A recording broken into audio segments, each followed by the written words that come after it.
ثابت قدمی یہ اللہ رب العزت کی عطا ہے، انسان کے بس کی بات نہیں ہے۔ انسان تو کمزور ہے، حقیر ہے، انسان کچھ بھی نہیں۔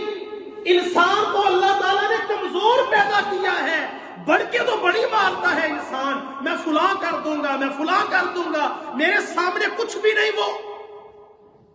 لیکن جب اللہ رب العزت کی پکڑ آتی ہے تو پھر انسان بالکل حقیر کمزور سا بن جاتا ہے، اس کے سامنے ہر چھوٹا سا بچہ بھی اس کو للکار کے چلا جاتا ہے۔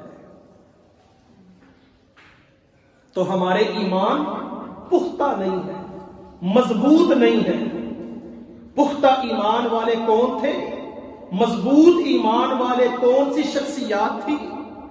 وہ نبی اکرم صلی اللہ علیہ وسلم کے جانثار ساتھی تھے۔